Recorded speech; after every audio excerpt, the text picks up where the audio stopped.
लाभ मिलते हैं, इसे 7,500 यानी 7,500 करने की मांग है।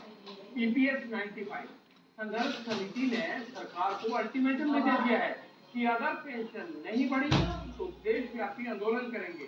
पब्लिक इंटरेस्ट में पेंशन धारकों का ये मुद्दा इसलिए भी उठाना जरूरी है क्योंकि ये हमारे और आपके बुजुर्गों के वजूद की लड़ाई है।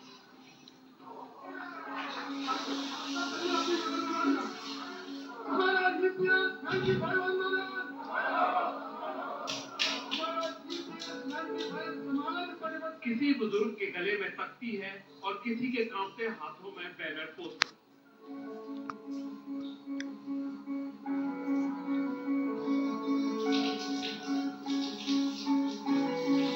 उम्र के जिस पड़ाव पर जिंदगी बेफिक्री और सुकून में कटनी चाहिए, उम्र के उस पड़ाव पर ये बुजुर्ग अपने हक की लड़ाई लड़ने को मजबूर है।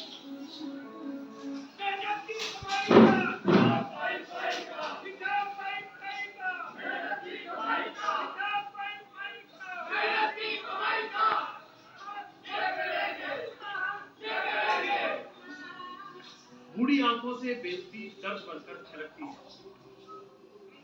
इनसे मिलिए, ये आशा शिंदे, उम्र 65 साल और EPS यानी एम्प्लॉय पेंशन स्कीम में पेंशन धारक है। हर महीने 1,000 रुपए की पेंशन मिलती है। महंगाई के इस दौर में कैसे चलेगा? मोदी सरकार से इसी का जवाब मांगने महाराष्ट्र से दिल्ली आई। जंतर मंतर से आवाज सरकार के कानों तक पहुंचाना चाहती है। ये भारत देश है, यहाँ वचन निभाना जाता है, यह छोड़ना नहीं जाता। ये राम राज्य है, हमारे पैसा है वही हम मांग रहे हैं। हमें तो कि 7,500 रुपए और हम दोनों बुजुर्गों का अच्छे से रहना, अच्छे से खाना, यही बात हो रही है। इससे ज्यादा हम मांग रहे हैं। फिर 80 साल के बुढ़े काम पे जाते हैं। ये कहानी अकेले शिंदे की नहीं है। इससे मिलिए, ये गीता वर्मा अपनी साथियों के साथ लखनऊ से दिल्ली पहुंची है। इन्हें तो 1,000 रुपए की पेंशन नहीं मिलती। मजबूरियां और भी हैं, जरा सुनिए, आंखें न भर आए तो कहिएगा। सब लोगों को जो मेडिकल सुविधा होती है वो से हम लोग की दवा गीता, सुनीता, रीता और हक की लड़ाई में किरदार बदलते हैं।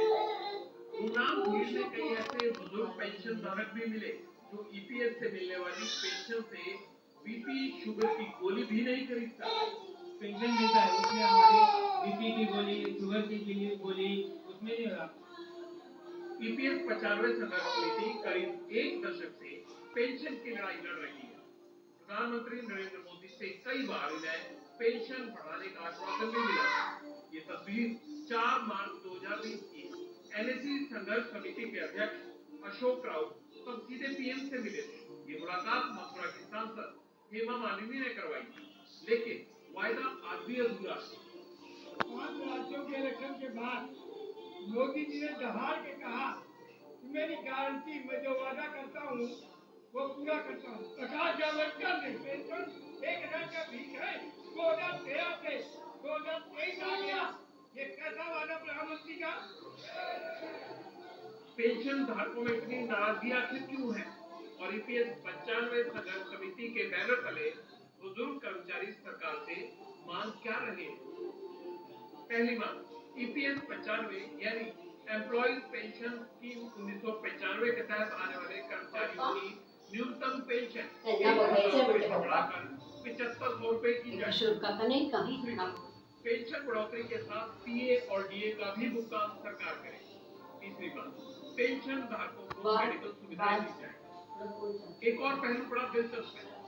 इसका सीधा संबंध हर उस कर्मचारी से है जो EPFO यानी एम्प्लॉयर प्रोविडेंट फंड अपनी सैलरी से कटवाता है। मई 2017 में मोदी सरकार ने भी EPS 95 के पुराने नियम को ही जारी रखा था। पेज कहाँ फंसा है, अब ये जान लीजिए। हर महीने 417, 541, 1200 रुपया कैसे गए?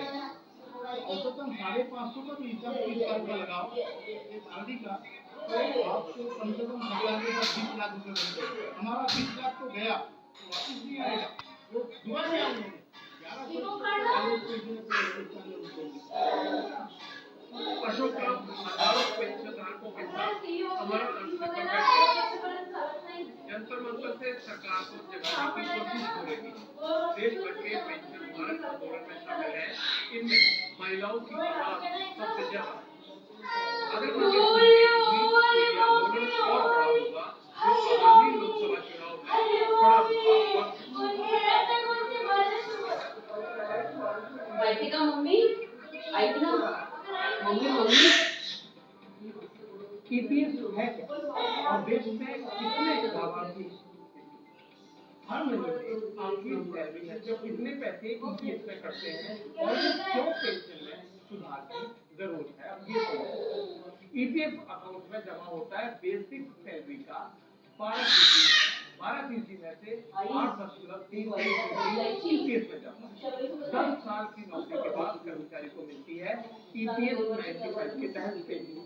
नौकरी के दौरान अगर कर्मचारी की मौत हो जाती है तो परिवार को पेंशन, परिवार को विधवा, बाल और अनाथ पेंशन, विधवा पेंशन के तहत मिलते हैं 1,000।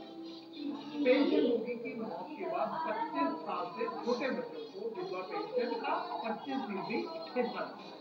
एक बार में 2 बच्चों को अनाथ बच्चों को 25 साल की उम्र तक पेंशन का 75% हिस्सा दिया जाता है। शारीरिक रूप से अक्षम संतान को ताउम्र 75% पेंशन दी जाती है। 75 लाख से ज्यादा ईपीएस धारक हैं और साल 2022-23 में ईपीएस धारकों को 21,796,8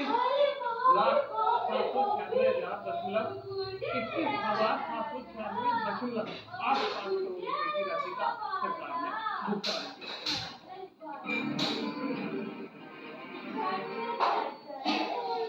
पेंशन की खातिर बुजुर्ग पसीना बहा रहे हैं, हालात की मांग है। हजारों बुजुर्ग सर्दी में सड़कों पर बैठने को मजबूर हैं और ये नौबत आई थी। इसका समाधान नहीं हो सकता है। बुजुर्ग पेंशन धारकों को कई बार सरकार से भरोसा मिला है। सरकार की तरफ से कहा गया कि पेंशन बढ़ जाएगी, लेकिन कब और कैसे, यही तो हमारे आपके बुजुर्ग पूछ रहे हैं। हमारी गुजारिश है सरकार उनको बारे में सोचे, सरकार को उनको बारे में सोचना चाहिए, क्योंकि 60 या 70 साल की उम्र किसी को अपने घर में बुजुर्ग को सेवा करने की होती है, ना कि उसे धरने पर बिठाने की। धरने पर बैठना बुजुर्गों का अच्छा नहीं लगता।